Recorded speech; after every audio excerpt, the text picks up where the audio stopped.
Morning folks, back at it again.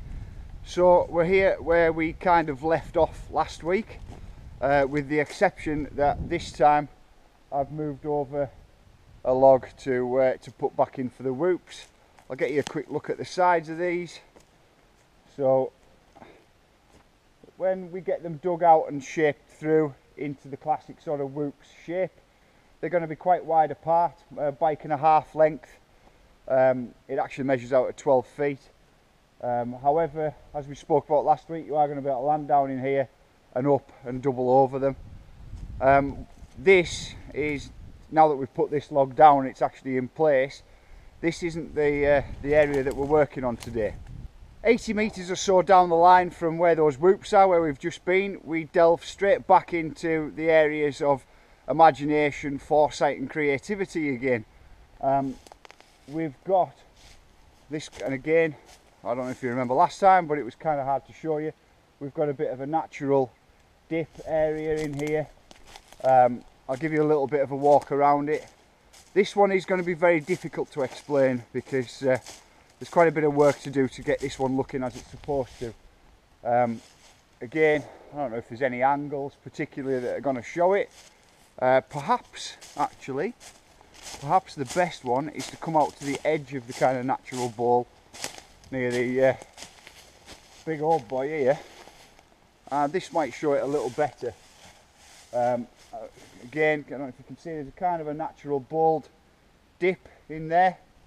What we've got is, as usual with these bowls, it does offer a little bit of a backside slope down into there, but we have the issue of these two goalpost trees here. Now, I don't really want to make you or force you to jump through and be in the air whilst in between two trees. It's never a particularly comfortable way of doing it, and you're always super conscious of have you got your elbows and shoulders sucked in. It's wide, it's like at least two or more bar lengths wide, but again, it's that's kind of not what this track's about. So do have an idea in mind of what to do, but it does mean a little bit of work on this. Luckily, I've got Simon here with us again today. He's just out with Ed for a second, but he's making his way back, and we'll crack on and show you as we go. Right, so in all honesty, I don't like larch. Pain in the arse. To be fair, this lot should have been a lot smoother than it actually was. It's taken us a little while to get them laid down. The whole reason though behind that in all honesty, I can't really remember what I was trying to tell you in the original bit that I filmed earlier now, but the reason behind it is these two stumps. Now, they might not be very apparent right now, but they do lead into a backside slope, and with all the timber that we've just acquired, this is another feature going in here. Roughly in the kind of, well, roughly in the semi-tabletop shape, but we'll see how it lays up as we build it. And surprise, surprise, I've let it get dark again before doing any more filming.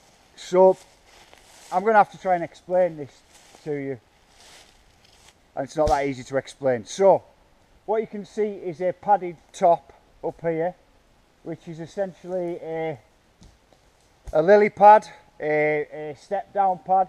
If you can see where the dog is now and that stump, there's going to be a kicker come off there, which you can either boost and kick and come right down into what's going to be a shape landing down here, or you can use it as a step down onto the pad and then roll down the landing. Or the kicker's not going to be actually that wide, so you can come right around the edge of it if you want. Let me try and explain a little bit better. It's probably getting pretty dark. So this may help a little bit. If you can see the tree tube, about approximately how wide the tree tube is, that's where a transition's going to go in, a kicker transition up against the tree stump. Now we're going to be going to approximately knee high, and it is going to have a little kick up to it as well.